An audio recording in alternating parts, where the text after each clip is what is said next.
Welcome back. With Election Day under 3 months away now, the Suffolk County Police Union is formally endorsing former President Trump for a second term. Officers with the department also recently met with Republican vice presidential candidate J.D. Vance on the East End. He was here for a fundraiser, according to the Suffolk PBA. Some officers even volunteered their personal time to assist in a motorcade for Senator Vance.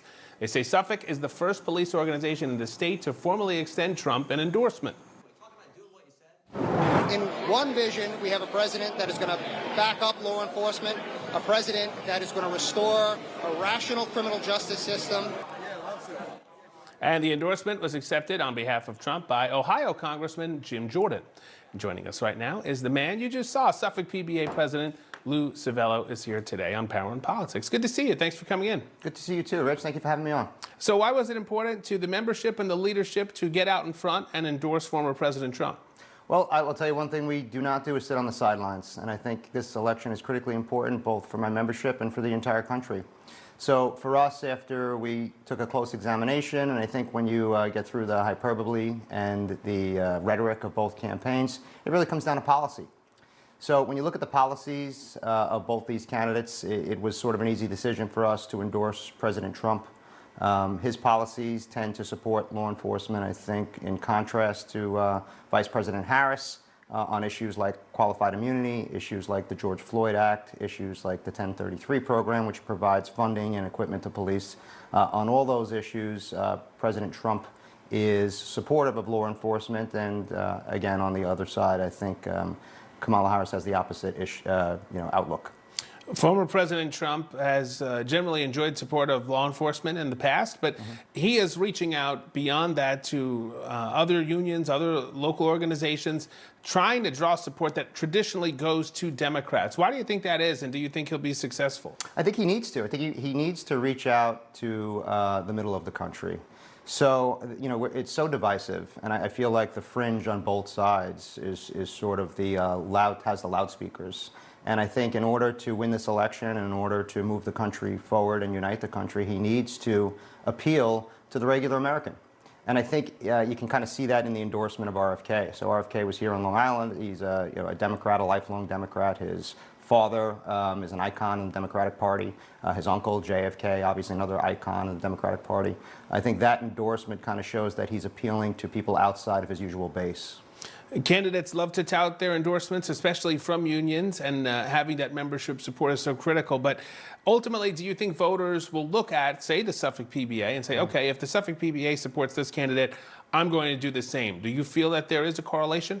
I do. I think we have a real influence when it comes to elections and how people vote. I think people care about public safety, and they care about law enforcement's opinion on public safety. I think, you say trust the experts. Well, when it comes to public safety, we are the experts. And that's why it is important to have us at the table. If you look at the role that unions play, law enforcement unions specifically, not only in advocating for our police officers and making sure that they get sufficient benefits and sufficient pay to be able to survive here on Long Island, but also the role we play in advocating for public safety. It's a critical role. So, for quite some time, there has been a movement to defund the police, a movement to replace us with unarmed social workers at one point, right? We were going to send social workers into dangerous situations with mentally ill people, sometimes armed people. And a lot of the elected officials at the time, if they weren't joining in that call, they were, in many cases, too afraid to stand up against it. And the lone voice were law enforcement unions who were saying, hey, let's slow down here. Let's take a look at what we're doing, because the idea that we're going to just do away with our police departments, like they tried to do in Ithaca, New York, where they tried to take that police department, dissolve it, and replace it with unarmed security, is ludicrous and would result in the loss of life. We have seen Democrats, particularly on Long Island, step away from some of those more progressive calls and looks at law enforcement.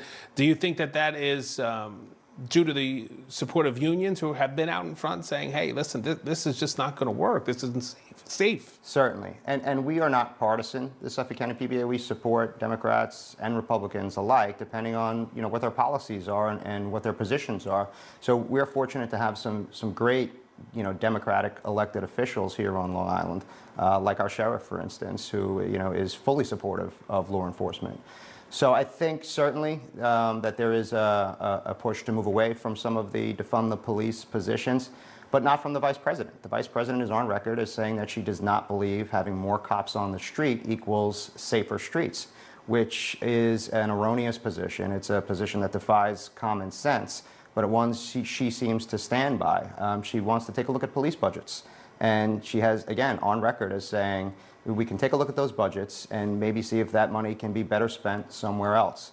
That's a disastrous policy for our nation and certainly for our neighborhoods and our streets.